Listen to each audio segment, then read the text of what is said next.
ভুলিয়া গেছো রে যুবক?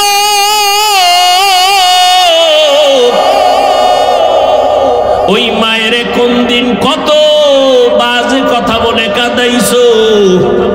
ওই মার দোয়া ছাড়া তুই বড় হতে পারো নাই। ওই মা বাবার দোয়া ছাড়া আমি হাফিজুর রহমান ওই জায়গায় বসতে পারি নাই। ও টাকাওয়ালা বাবারা, ও বাড়ির মালিক, ও গাড়ির মালিক, কিসের বাহাদুরি করো? তোমার বড় হওয়ার পেছনে, শিক্ষিত হওয়ার পেছনে মায়ের কত চোখের পানি। ওই মায়ের চোখের পানি আর দোয়া না থাকলে মাওলানাও হতে পারতা না, টাকার মালিক হতে পারতা না, সম্মানের চেয়ার পাইতা না। ওই মা কত রাত ঘুমাতে পারেন নাই, কতবার খানার প্লেট নিয়েও খেতে পারেন নাই। ওই মাকে যারা কষ্ট দিছো, জীবন বোধহয় ধ্বংসের পথে চলে যাচ্ছে। আজকে মোবাইলের আপন বানায় নিছো, মাকে আপন বানাইতে পারো নাই রে গোলাম। যারা মা বাবার সাথে ভালো ব্যবহার করতে পারে না, ওরা আমার মাওলাকেও মেনে নিতে পারে না।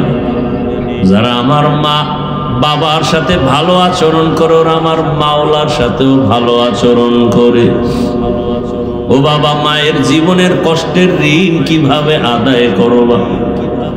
এরে আল্লাহর বান্দারা, আমার আল্লাহ এমন দয়ার মালিক।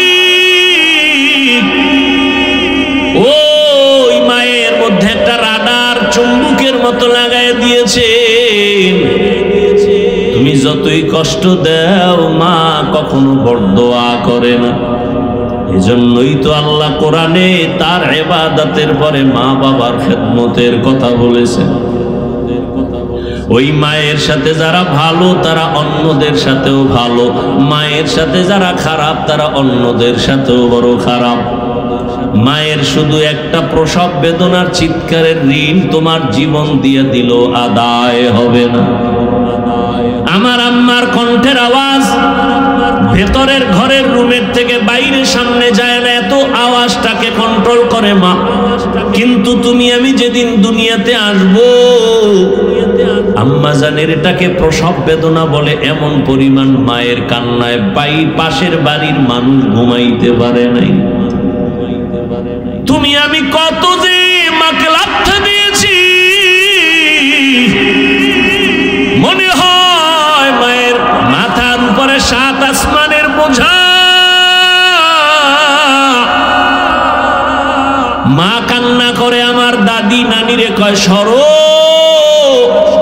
আমার স্বামীকে একটু কিনারায় পৌঁছায় দাও। আব্বাজানের হাতটা ধরে মা কান্না করে, স্বামী দয়া করে আমাকে মাফ করে দাও।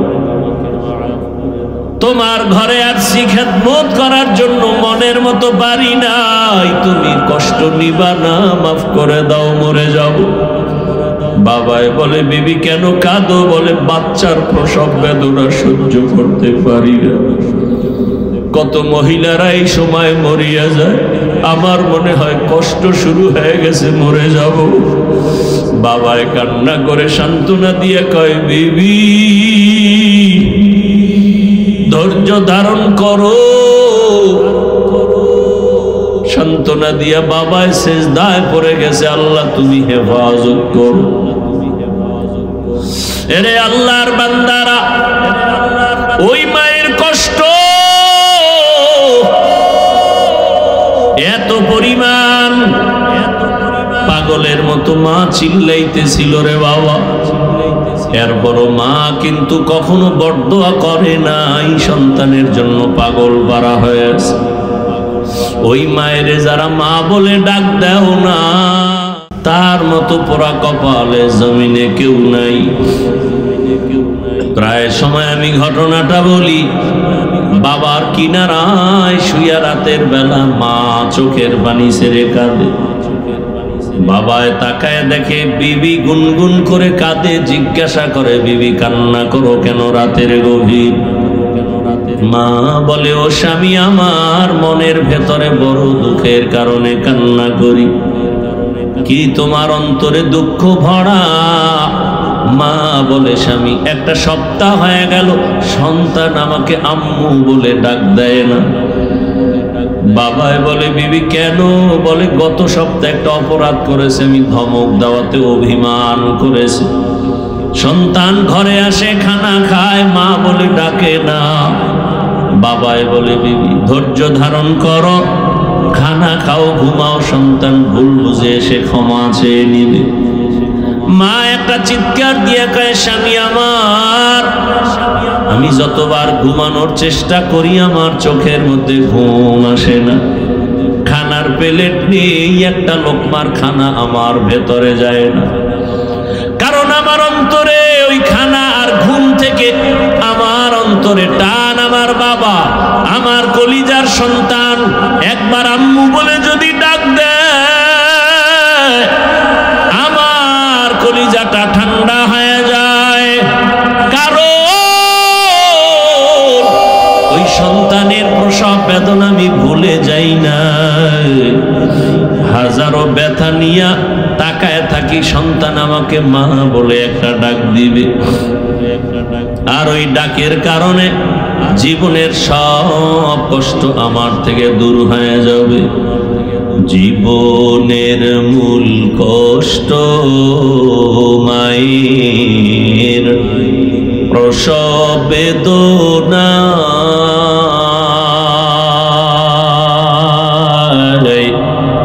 সাত আসমান সাত জামিন তখন মায়েরই মাথায়।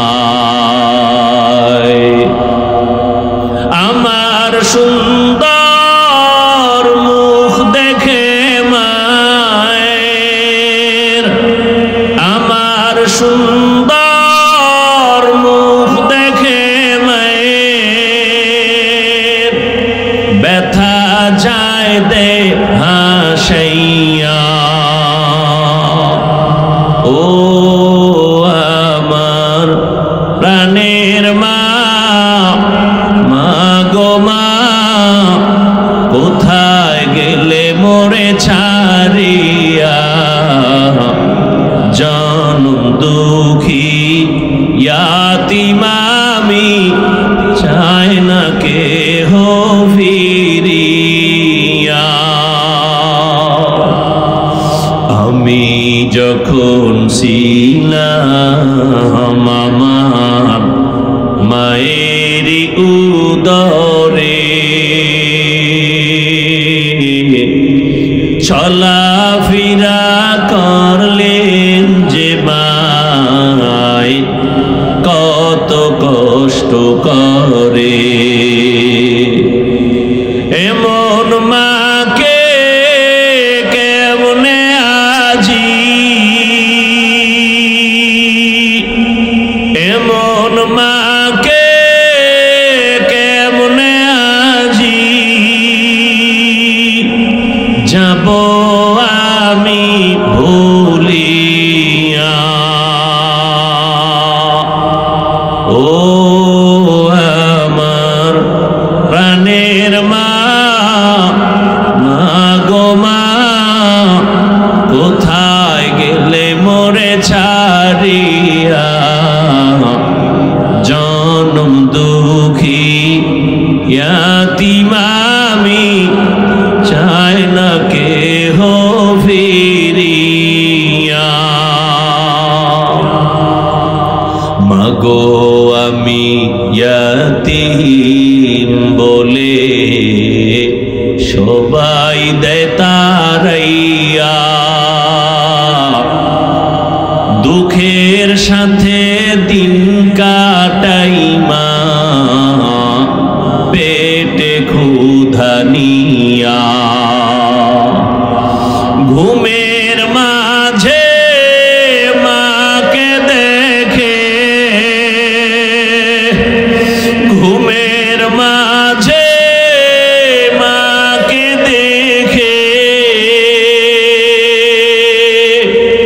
কেন্দে দেই বুক ভাসাইয়া। ও আমার প্রাণের মা, মা গো মা,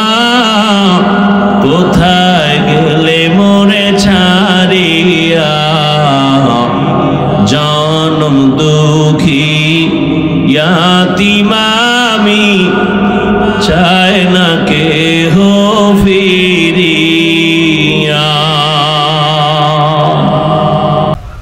আল্লাহকে অসন্তুষ্ট করে মা বাবার কথা মানা যাবে না, হারাম। নেতার কথা মানা যাবে না, নেত্রীর কথা মানা যাবে না, শিক্ষকের কথা মানা যাবে না।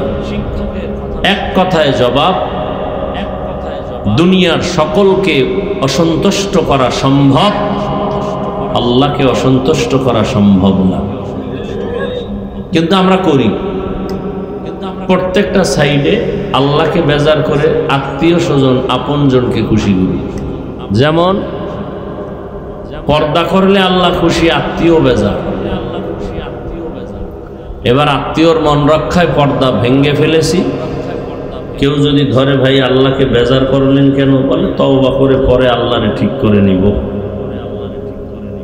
তওবা করার আর সুযোগ হয় না, আজরাইলের মোলাকাত হয়ে যায়। এরকম প্রত্যেকটা কাজে আল্লাহকে বেজার করে আত্মীয়কে খুশি করি। অথচ বয়ান আপনারা আমাদের থেকে বেশি জানেন। বয়ান আমাদের থেকে আপনারা বেশি না জানলে হুজুরদের ভুল ধরেন কিভাবে? অমুক হুজুর ভালো না, অমুক হুজুর ভালো না, অমুক হুজুর ভালো না। তা আপনি কি?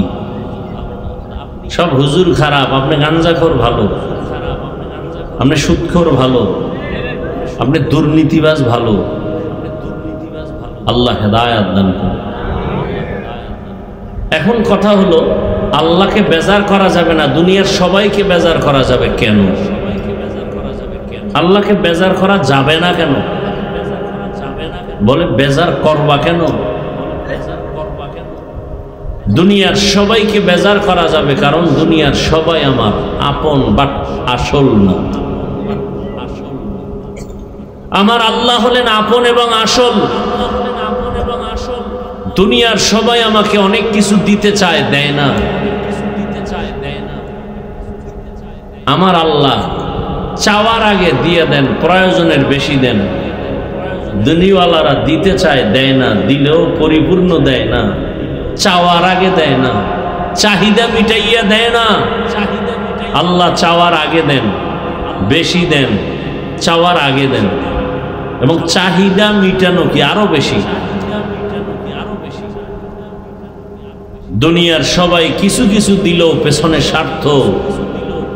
আল্লাহ যে আপনাকে আমাকে অনেক কিছু দিয়েছেন, কোনো স্বার্থ নেই। মা বাবা পর্যন্ত স্বার্থ। স্বার্থের উপর একটু আঘাত লাগলেই সন্তানকে আর সন্তান বলে পরিচয় দিতে চায় না।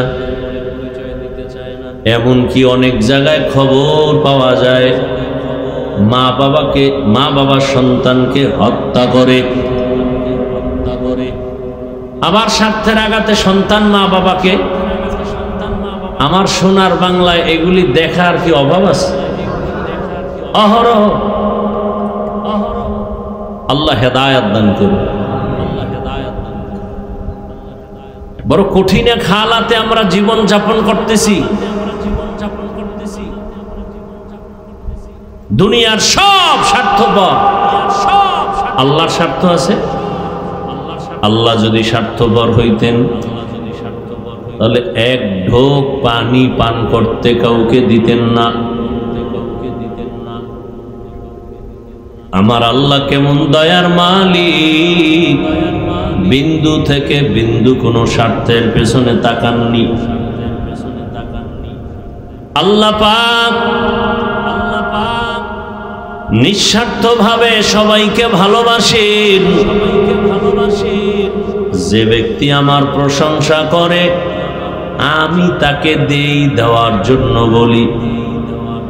যে ব্যক্তি আমার বদনাম করে আমি তাকে দিতেও চাই না, কাউকে দেওয়ার উৎসাহ দেই না। আর আমার দয়াময় আল্লাহ কেমন, মুমিনেরও যেমন দেন, বেঈমান যারা আল্লাহরে গালি দেয় তাদেরকেও দেন।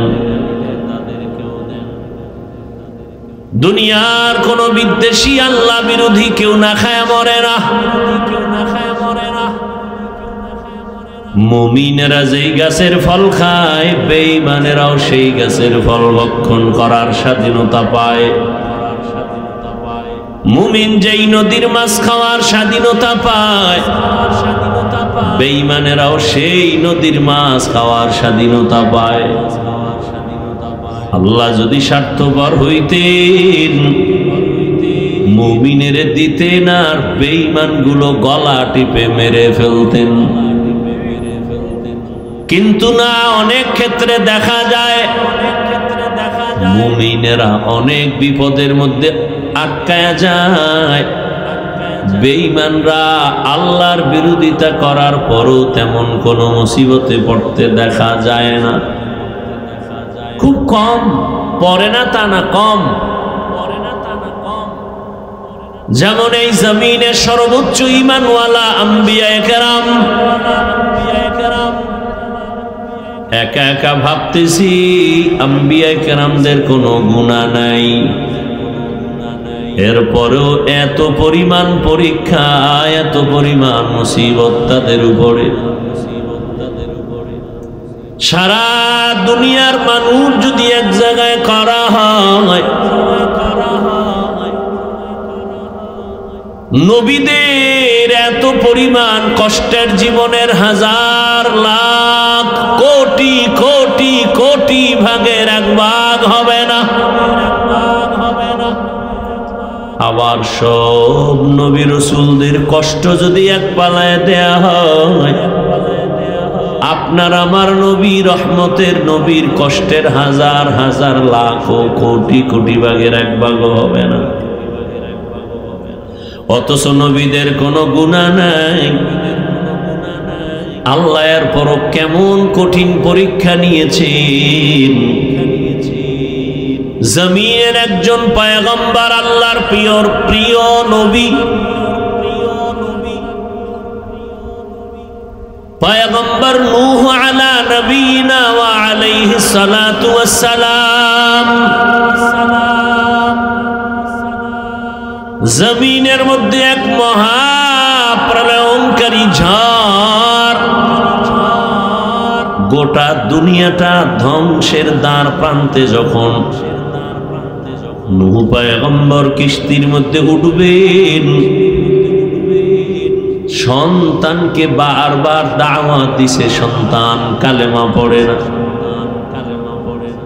আল্লাহ পাকের অর্ডার হয়ে গেছে, এই সন্তানকে তোমার পরিচয় দেয়া যাবে না।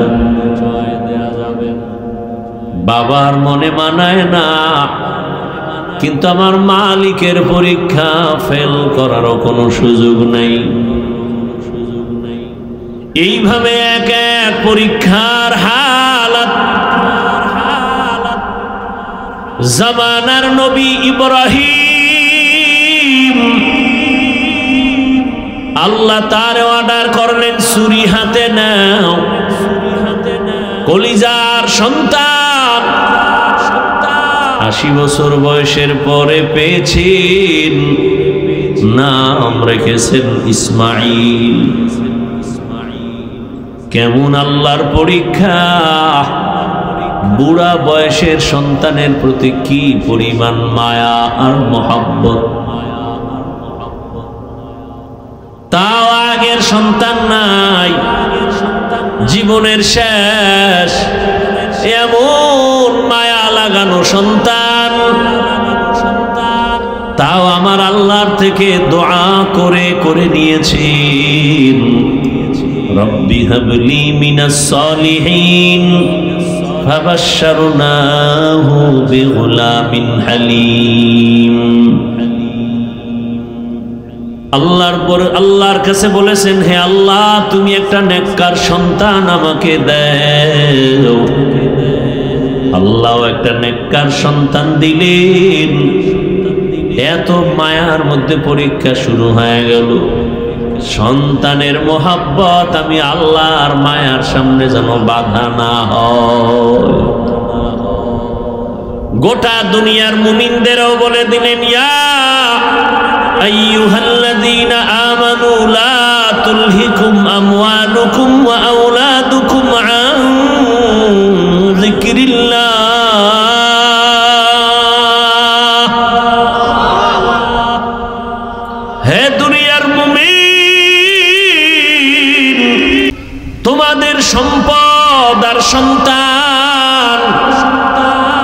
জমিনে আমি পরীক্ষার জন্য দিয়েছি, আমার জিকির থেকে যেন এদের কারণে গাফেল না হও।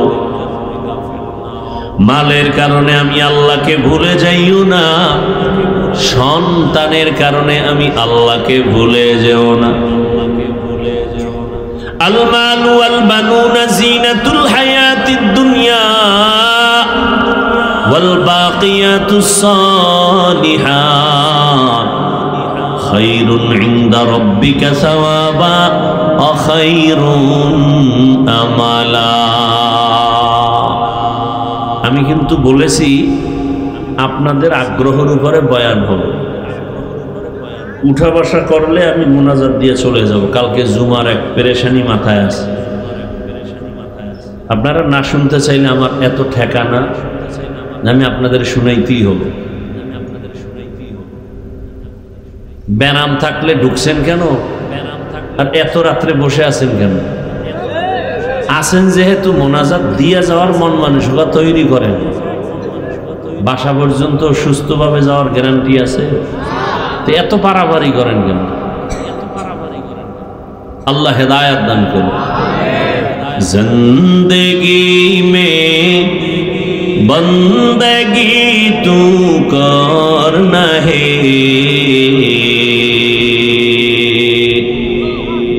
जिंदगी में बंदगी तू करना है, जिंदगी बे बंदगी शर्मिंदा है, जिंदगी बे बंदगी शर्मिंदा है। दुनिया में हो दुनिया का ताल्लुकार न हो, बाजार से गुजर हो खरीदार न हो, ये दुनिया एक मसले का गुज़फूल है,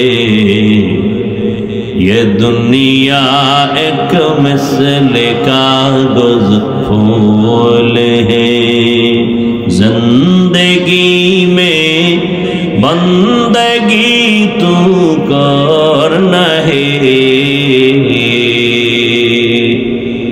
जिंदगी में बंदगी तू करना है, जिंदगी बे बंदगी शर्मिंदा है, जिंदगी बे बंदगी शर्मिंदा है, जिंदगी में बंदगी कौन बंदगी, बंदगी बे जिंदगी शर्मिंदगी। ঘুম আসতেছে না? বাঙালি রাইতে ঘুমায় না, সারা রাত মোবাইলে সময় কাটায়, দিনে ঘুমায় যে ঘুমটা শরীরের জন্য ক্ষতির কারণ। রাতের ঘুম শরীরের ঔষধ। রাতে 1 ঘন্টা ঘুমাও, দিনে 10 ঘন্টা ঘুমাইয়াও সে বরকত হবে না। আর সেই রাতের ঘুমটা যদি নষ্ট করো গুনাহ করার দ্বারা, আর এই গুনাহ করা অবস্থায় যদি আজরাইল এসে হাজির হয়, কি জবাব দিবে রে মুমিন? একটু চিন্তা করো। চিন্তা করার মতো মেধা আল্লাহ পশুকে দেন নাই, মানুষকে দান করেছেন। আমার আল্লাহকে বেজার করা যাবে না কেন? কারণ আমার আল্লাহর মতো দয়াময় কেউ নাই, আল্লাহর মতো নিঃস্বার্থ কেউ নাই। আল্লাহ তাআলা এতটা কঠিন পরীক্ষা করেছেন, এরপরও ঈমানওয়ালারা একটু বিচলিত হন নাই। দুনিয়াতে মুমিনকে পরীক্ষা করবেন।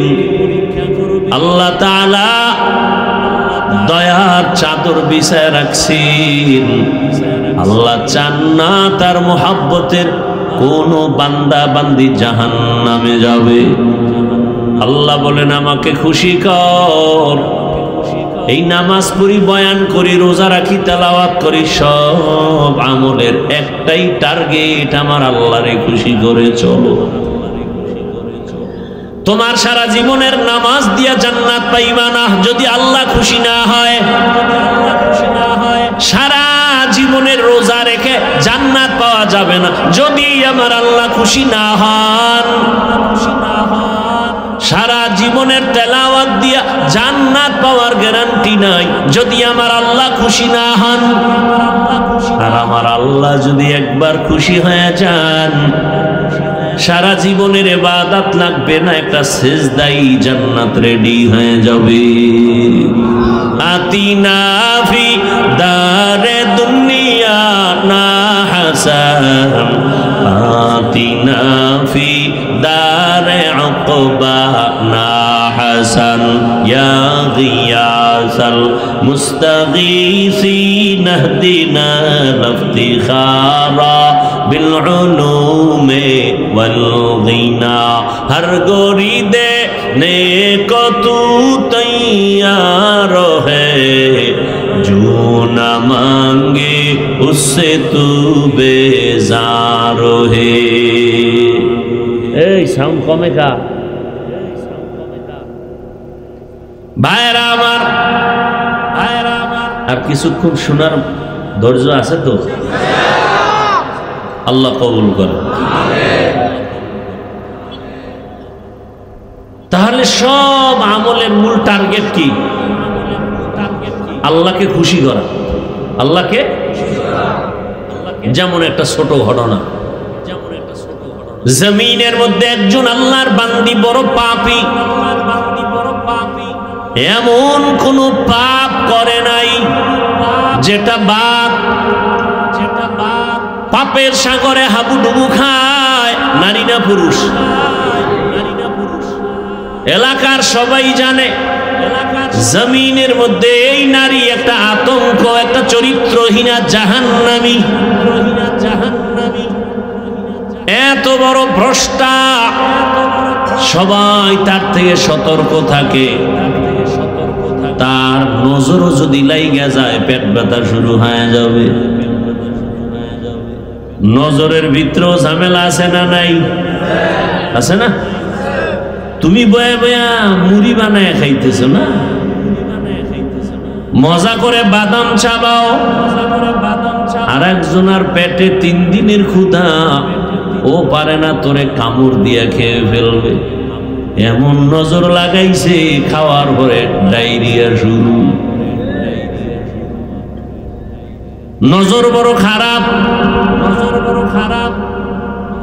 এজন্য লোকালয়ে খাওয়া নিষেধ, কেউ খাবে কেউ খাবে না, তা স্লোগান দেয় ঠিক, কিন্তু একা একা খায়, কেউ দেয় না। গাভীর দুধ 20 কেজি, একটা গাভীর থেকে দুধ আসে। এক চোরাই দেখে এমন বদনজর লাগায়, কপালে হাত দিয়ে কয় এত পরিমাণ দুধ। 1 সপ্তাহ পর তাকায় দেখে আধা কেজি নামাইতে ঘাম ছুটে যায়। নারিকেল গাছে বিশাল নারিকেলের অভাব নাই, দেখে কয় এত পরিমাণ নারিকেল। নজর লেগে গেছে, আর নারিকেল নাই। এই রকম বদনজর আছে না নাই? তাজা মানুষটারে চূড়ান্ত অসুস্থ বানায় দেয় একটা নজর। ফুটফুটে এক সুন্দর বাচ্চা বদনজর লাগাইছে, কোনো ডাক্তারের রোগে ধরে না, দৌড়ায় হুজুর একটু পানি ভরা দেন, বদনজর লাগছে। আপনাদের 2500 এলাকায় বিভিন্ন ক্ষেতের মধ্যে দেখবেন জুতা টানায়। টানায় না কেন? জুতা হইলে একটা বরকতি জিনিস, নমরুদ্দের গালে লাগছে না, এটা টানাইলি ফসল বেশি হবে না?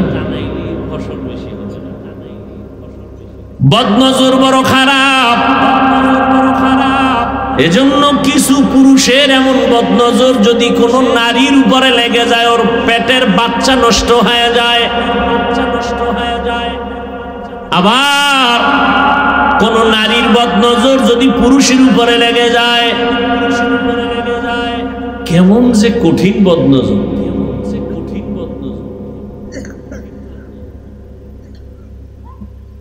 আধা কাপ দুধ বক্তারে দিছে খাও। দুধ তো ভালো জিনিস, গাভীর দুধ অনেক পিওর, ভিটামিন বেশি। খাইয়া স্টেজে আসছে, বয়ান শুরু করছে, হঠাৎ করে বমি, দুধ বের হয়ে গেল, রক্ত আসলো, কণ্ঠ সেদিন থেকে শেষ, মৃত্যু পর্যন্ত আর কণ্ঠ ভালো হয়ে যায়।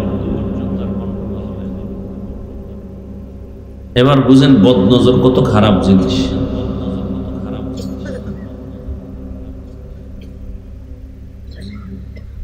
শুধু মানুষের না, জিনের বদনজর লাগলে। ভালো একটা ভালো জিনিস খাইতেছেন, হঠাৎ পেট ব্যথা কেন? খাইতেছেন জানালার সিফায় বইয়া, দেখে বেলাইছে হজরতেরা, খাওয়ার পরই পেটে ব্যথা শুরু। বদনজর বড় খারাপ। ওই এলাকার জাহান্নামী নারী, এমন কোন গুনাহ নাই যেই গুনাহ ওই আল্লাহর বান্দি করে নাই। আল্লাহর কুদরত একদিন রাস্তা দিয়া চলে যায়, হেঁটে হেঁটে গান গায়। হঠাৎ করে তাকায় দেখতেছি রাস্তার কিনারায় একটা কুকুর ক্ষুধা পানির পিপাসায় জিহ্বা বের করে কান্না করে। ওই জাহান্নামী নারীর অন্তরের মধ্যে বড় মায়া জন্ম হয়ে গেল। একটু যদি পারতাম আমি কুকুরকে পানি দিতাম, কুকুরের কলিজা ঠান্ডা হয়ে যেত। চোর হইল মানুষ বালা, কোথায় পাই পানি, আশেপাশে তালাশ করা শুরু করলো। খুঁজে খুঁজে বাগানের পেছনে একটা পানির কূপ পেয়ে গেল, কিন্তু পানি অনেক নিচে, উঠাবার কোনো পাত্র নাই। ও জাহান্নামী নারী পেরেশান হয়ে গেল, একটু পানি যদি দিতে পারি আমার দিনটা বড় শান্ত হয়ে যাবে, কুকুর খুশি হয়ে যাবে। পানি পেয়েছি ঠিক, তবে পানি উঠাবার কোনো পাত্র আমার হাতে নাই। আল্লাহর বান্দি পেরেশান হইয়া, পায়ের মধ্যে ছিল চামড়ার মোজা লাগানো, মোজা খুলে ফেলছে, মোজার ভেতরে পানি উঠাবে মনে করে, দেখে পানি আরো নিচে। এখন কেমনে উঠাবে? আল্লাহর কুদরত, মাথার মধ্যে একটা হঠাৎ বুদ্ধি চেপে গেল।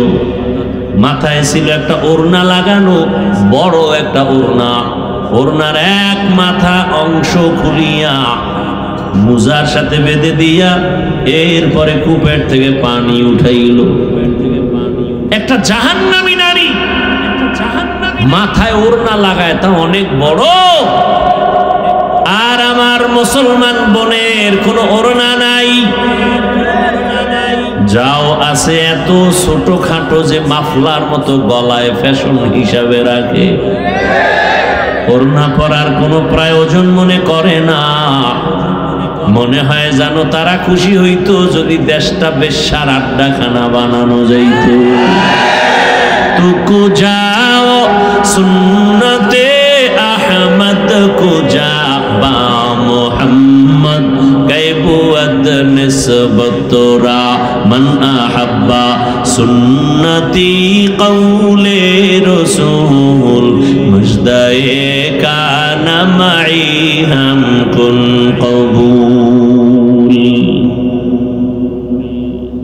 আল্লাহর বান্দির ওড়নার একটা অংশ খুলিয়া চামড়ার মুজার সাথে বেঁধে পানি উঠাইয়া দ্রুত গতিতে গিয়া ওই পানি কুকুরকে পান করায় দিল। রহমতের নবী সাহাবায়ে কেরামদের শোনাচ্ছেন হাদিসের ঘটনা। রহমতের নবী বলেন, ও সাহাবা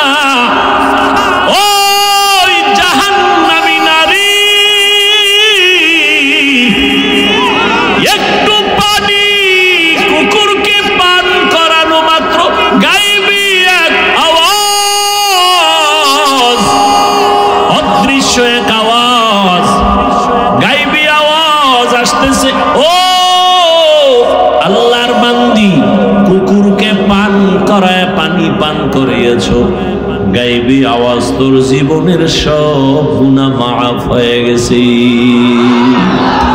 ইয়া ইলাহি মুঝসে মুঝকো दूर कर, ताके देखो मुझ में तुझको एक नजर। या इलाही तू मेरा माबूद है, या इलाही तू मेरा माशूक है। ঘটনাটা টানছিলাম একটা পয়েন্টকে টার্গেট করে। ইবাদত যা করি, নামাজ রোজা, সব কিছুর মূলে কাকে খুশি করা? ইন্না সালাতি ওয়া নুসুকি ওয়া মাহইয়ায়া ওয়া মামাতি লিল্লাহ ওয়া মামাতি লিল্লাহি রাব্বিল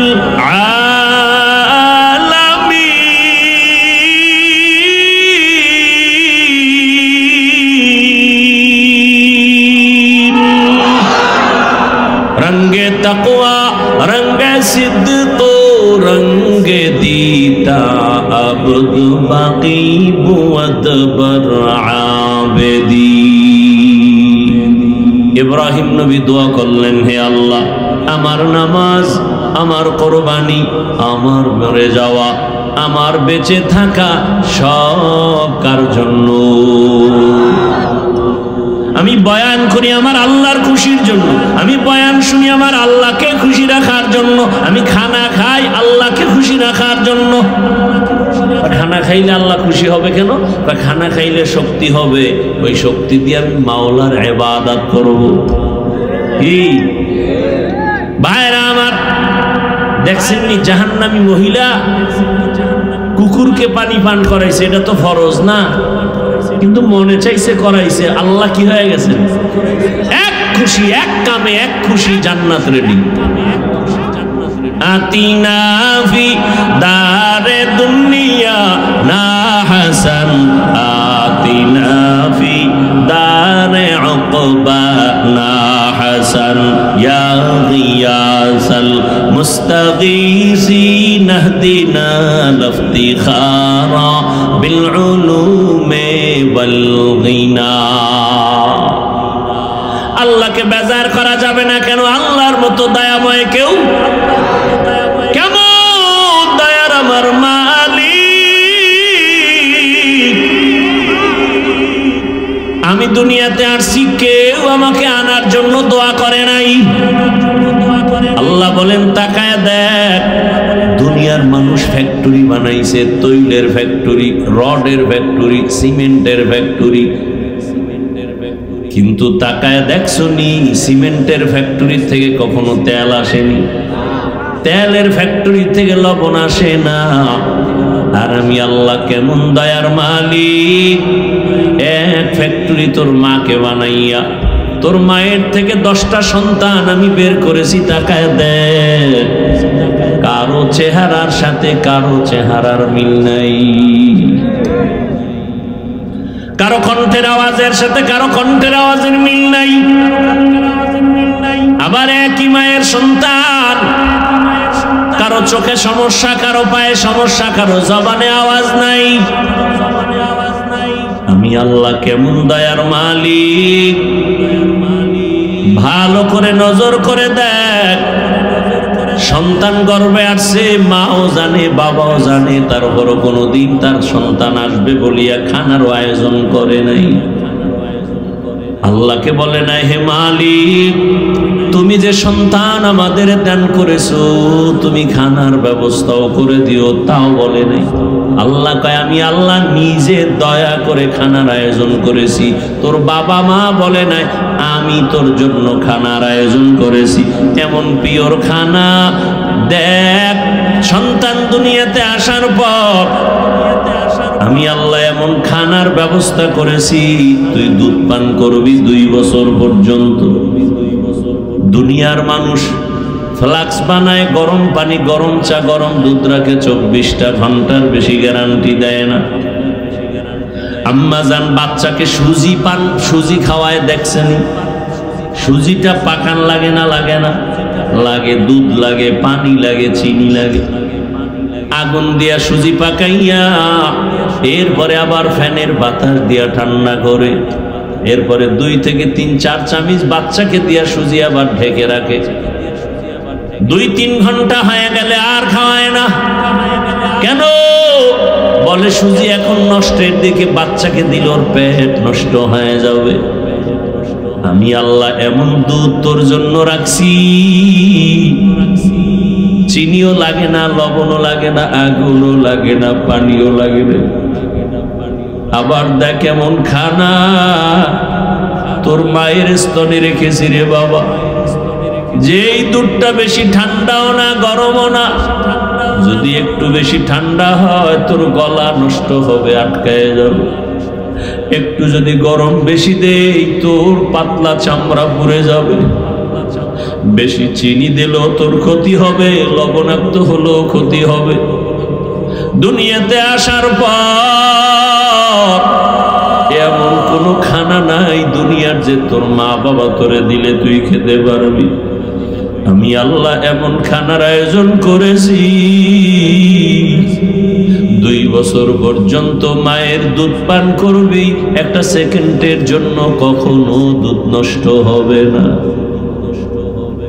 তুই দুনিয়াতে আসছো বান্দা, তাকায় দেখ, তোর কান্না ছাড়া কোনো পুঁজি নাই। মা বলে ডাকবি দূরের কথা, চিনো না তোর মাকে, তোর বাবাকে তুই ডাকবি ভরে চিনোই না। কথাও বলতে পারো না রে গোলাম, কিন্তু তোর পেটে ক্ষুধা, তোর পুঁজি কান্না। তোর বাথরুমের প্রয়োজন, বলতে পারো না আম্মু আমাকে বাথরুমে নাও, তোর পুঁজি শুধু কান্না। তুই কান্না দিয়া কখন কি বুঝাইতে চাও দুনিয়ার একজন বুঝে, তোর বাবাও বুঝে না তোর মা ছাড়া। বাচ্চা কান্না করে, বাবায় কয় ক্ষুধা লাগছে খানা দাও, মা বলে 5 মিনিট আগে খানা দিয়েছি। তাহলে এখন বাচ্চা কেন কাঁদে? মা বলে বাচ্চার এখন কান্নায় বলতেছে এখন ঘুম যাবে, ঘুমের আগের কান্না কাঁদছে। বাবাও বুঝে না বাচ্চার কান্না দিয়ে তুই কি চাইতেছ। আমি আল্লাহ কেমন দয়ার মালিক, আমি আল্লাহকে চিনো না। তুই শুধু কান্না করো, শীত লাগে ঠান্ডা, তোর এখন গরম কাঁথার দরকার। তুই কান্না করতেছো, তোর বাবাও ফিরিয়া তাকায় না, তোর মা বুঝতে পেরেছে তোর শীত লাগতেছে। আবার হঠাৎ করে তোর গরম লাগতেছে, তুই কাঁদতেছো, তোর মা সারা বুঝে না তুই এখন কান্দো কেন। মা কিন্তু তোর কান্নায় বুঝতে পেরেছে তোর গরম লাগে, এখন বাতাসের প্রয়োজন। হঠাৎ তুই আবার কান্না করো, বাবায় বারবার ধমক দেয়, এত কাঁদে কেন, এত কাঁদে কেন, কান্না সহ্য করা যায় না, আমার চোখের থেকে দূরে নিয়ে যাও। মা বলে বাচ্চা এখন কাঁদে, তাড়াতাড়ি ওরে বাথরুম করাতে হবে। বাবায় রাগ কইরা মাকে ধমক দেয়, কিন্তু তোমারে আমার প্রস্রাব পায়খানা দেখিয়া মা একবারও ধমক দিয়া ফালায় দেয়। বরং আম্মা জান খানা খাইতে বসে, আমার বাবা আমার ভাই বোনেরা সব একত্রে, তুমি আমি শিশুবেলায় মায়ের সামনে প্রস্রাব করে মায়ের কাপড় ভিজিয়ে ফেলেছি। আমার বাবা উঠিয়া চলে গেছে, আমার ভাই বোনেরা চলে গেছে, সি সি কইরা তাড়ায় গেল, মা তোমারে আমারে ফেলে দেয়। ওই মাকে ভুলিয়া গেছ রে যুবক,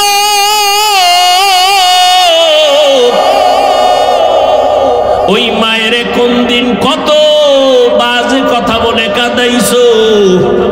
ওই মার দোয়া ছাড়া তুই বড় হতে পারো নাই। ওই মা বাবার দোয়া ছাড়া আমি হাফিজুর রহমান ওই জায়গায় বসতে পারি নাই। ও টাকাওয়ালা বাবারা, ও বাড়ির মালিক, ও গাড়ির মালিক, কিসের বাহাদুরি করো তোমার বড় হওয়ার পেছনে, শিক্ষিত হওয়ার পেছনে মায়ের কত চোখের পানি। ওই মায়ের চোখের পানি আর দোয়া না থাকলে মাওলানাও হতে পারতা না, টাকার মালিক হতে পারতা না, সম্মানের চেয়ার পাইতা না। ওই মা কত রাত ঘুমাতে পারেন নাই, কতবার খানার প্লেট নিয়েও খেতে পারেন নাই। ওই মাকে যারা কষ্ট দিছো, জীবন বোধহয় ধ্বংসের পথে চলে যাচ্ছে। আজকে মোবাইলের আপন বানায় নিছো, মাকে আপন বানাইতে পারো নাই রে গোলাম। যারা মা বাবার সাথে ভালো ব্যবহার করতে পারে না, ওরা আমার মাওলাকেও মেনে নিতে পারে না। যারা আমার মা বাবার সাথে ভালো আচরণ করে, ওরা আমার মাওলার সাথেও ভালো আচরণ করে। ও বাবা, মায়ের জীবনের কষ্টের ঋণ কিভাবে আদায় করবা? এরে আল্লাহর বান্দারা, আমার আল্লাহ এমন দয়ার মালিক, ওই মায়ের মধ্যে একটা রাডার চুম্বকের মতো লাগায় দিয়েছেন। তুমি যতই কষ্ট দাও, মা কখনো বরদোয়া করে না। এজন্যই তো আল্লাহ কোরআনে তার ইবাদতের পরে মা বাবার খেদমতের কথা বলেছেন। ওই মায়ের সাথে যারা ভালো, তারা অন্যদের সাথেও ভালো। মায়ের সাথে যারা খারাপ, তারা অন্যদের সাথেও বড় খারাপ। মায়ের শুধু একটা প্রসব বেদনার চিৎকারের ঋণ তোমার জীবন দিয়ে দিল আদায় হবে না। আমার আম্মার কণ্ঠের আওয়াজ ভেতরের ঘরের রুমের থেকে বাইরে সামনে যায় না, এত আওয়াজটাকে কন্ট্রোল করে মা। কিন্তু তুমি আমি যেদিন দুনিয়াতে আসবো, আম্মা জানের এটাকে প্রসব বেদনা বলে। এমন পরিমাণ মায়ের কান্নায় পাশের বাড়ির মানুষ ঘুমাইতে পারে নাই। তুমি আমি কত যে মাকে লাথা দিয়েছি, মনে হয় মায়ের মাথার উপরে 7 আসমানের বোঝা। মা কান্না করে আমার দাদি নানিরে কয়, সরো, আমার স্বামীকে একটু কিনারায় পৌঁছায় দাও। আব্বাজানের হাতটা ধরে মা কান্না করে, স্বামী দয়া করে আমাকে মাফ করে দাও। তোমার ঘরে আসছি খেদমত করার জন্য, মনের মতো পারি নাই, তুমি কষ্ট নিবা না, মাফ করে দাও, মরে যাব। বাবাই বলে, বিবি কেন কাঁদো? বলে, বাচ্চার প্রসব বেদনা সহ্য করতে পারি না। কত মহিলারা এই সময় মরিয়া যায়, আমার মনে হয় কষ্ট শুরু হয়ে গেছে, মরে যাব। বাবাই কান্না করে সান্ত্বনা দিয়ে কয়, বিবি ধৈর্য ধারণ করো। সান্ত্বনা দিয়া বাবায় সেজদায় পড়ে গেছে, আল্লাহ তুমি হেফাজত করো। এরে আল্লাহর বান্দারা, ওই মায়ের কষ্ট এত পরিমাণ, পাগলের মতো মা চিল্লাইতেছিল রে বাবা। এরপরও মা কিন্তু কখনো বরদোয়া করে নাই, সন্তানের জন্য পাগল পারা হয়েছে। ওই মায়ের যারা মা বলে ডাক দেও না, তার মতো পোড়া কপালে জমিনে কেউ নাই। প্রায় সময় আমি ঘটনাটা বলি, বাবার কিনারায় শুইয়া রাতের বেলা মা চোখের পানি ছেড়ে কাঁদে।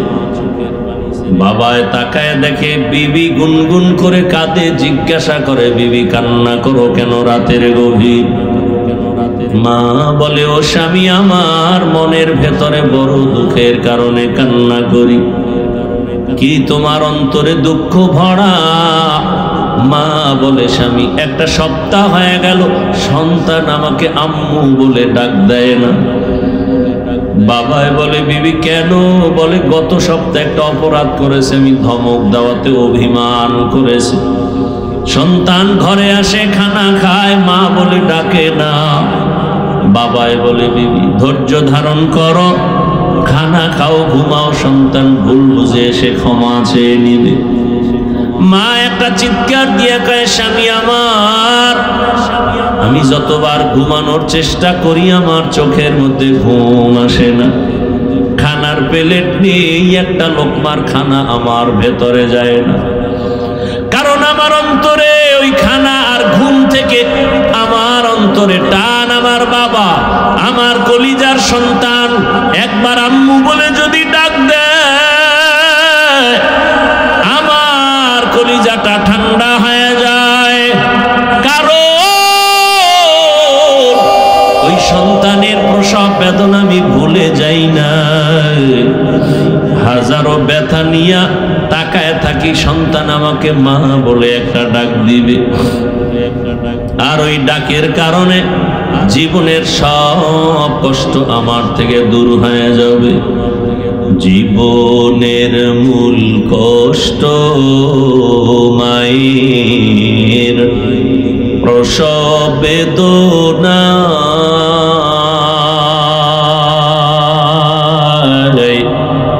সাত আসমান সাত জামিন তখন মায়েরই মাথায়। আমার সুন্দর মুখ দেখে মায়ের, আমার সুন্দর মুখ দেখে মায়ের ব্যথা যায় দে হাসাইয়া। ও আমার প্রাণের মা, মা গো মা কোথায় গেলে মোরে ছাড়িয়া, জনম দুঃখী ইয়াতীম আমি চাই না কেহ ফিরিয়া। আমি যখন ছিলাম আমার মায়েরই উদরে, চলাফেরা করলেন যে মায় কত কষ্ট করে। এমন মাকে কেমনে আজি, এমন মাকে কেমনে আজি যাব আমি ভুলিয়া। ও আমার প্রাণের মা, মা গো মা কোথায় গেলে মোরে ছাড়িয়া, জনম দুঃখী ইয়াতীম আমি চাই না কেহ ফিরিয়া। মাগো আমি ইয়াতীম বলে সবাই দেয় তারাইয়া, দুঃখের সাথে দিন কাটাই মা পেটে ক্ষুধা নিয়া। ঘুমের মাঝে মাকে দেখে, ঘুমের মাঝে মাকে দেখে কেন্দে দেই বুক ভাসাইয়া।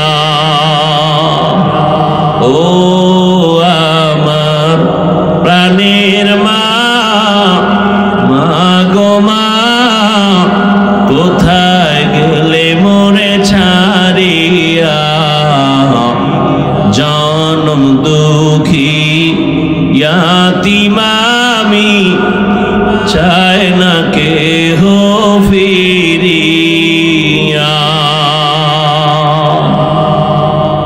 এই ময়দানে